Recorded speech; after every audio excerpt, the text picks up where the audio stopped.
See, the tennis court is white. No tennis, so we're going for a paddle. This is what Zurich looks like in winter. This beautiful mixture of, I'm not gonna do a different styles of gray pen here, but mostly gray. Everybody keeps looking at me. Do I not look normal?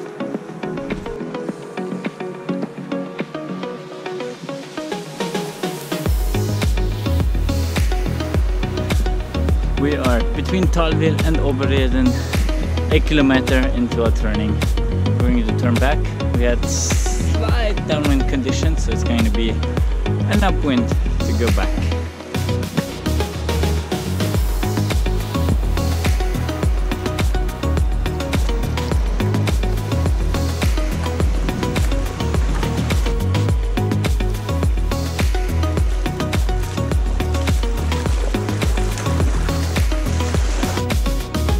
We are back where we started. We had a pretty tough upwind up until like halfway back. Then the wind died down a bit and it got easier. Now it's perfectly flat. This is what the lake looks normally in winter. Pretty flat, but no sun and still a lot of gray.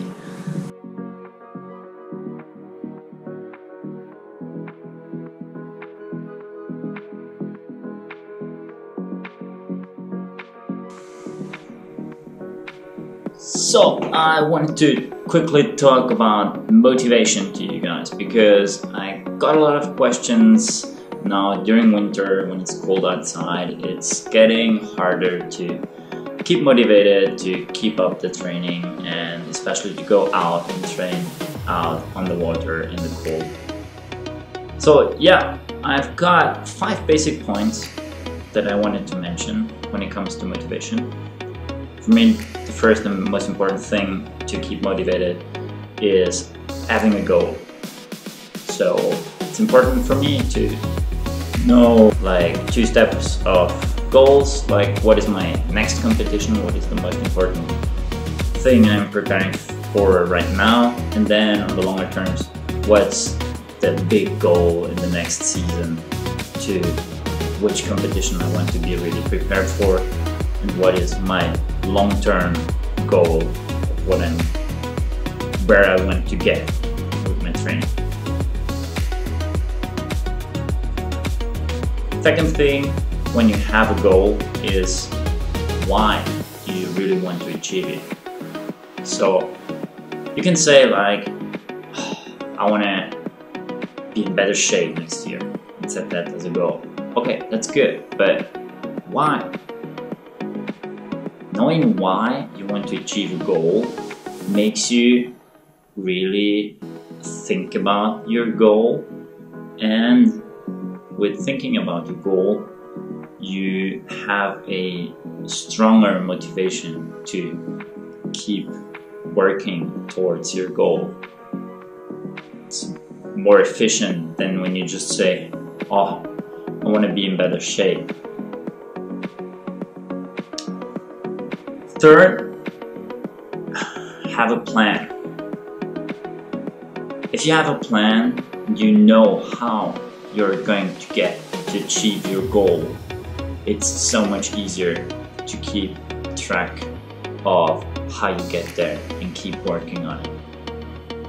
It doesn't have to be a full training schedule plan with like 5 or even 10 trainings a week.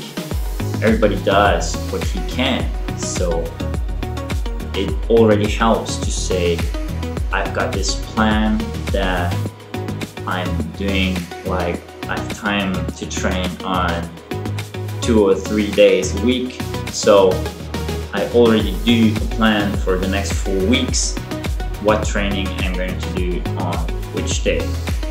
Because then you're having this in your agenda, it's written there, it's already fixed, and you're not going to go like, oh no, maybe today I'm doing something else, or today I've got this thing from work, so I could do that first and then go training, and then in the end you're not doing it. So make yourself a plan, even if it's not a big plan, but plan your sessions.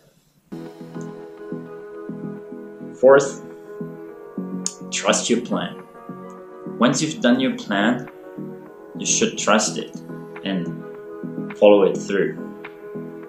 There's nothing worse than all the time thinking of, oh, what could I change? Is it good what I do or not? And then hesitate and change things. And it's not making you efficient. It makes you think a lot about your training, but in the end you're thinking more than you're training.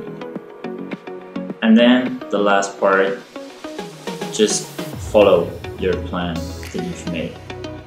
Once you're following your plan, you're in the rhythm and you're having like already 3 or 4 weeks done of your plan, and you've done every session you've planned so far, then it's getting harder and harder to skip a session because you've already done so much and you know what you're going to do next. So you want to keep up the rhythm and you want to keep going towards your goal. And if you're keeping it up always, you're going to be much more motivated to keep it that way. If you're on a streak, you don't want to miss a session to lose it. So that's it. That was what works for me the best, be motivated during winter. I hope it helps you a bit. And yeah, see you.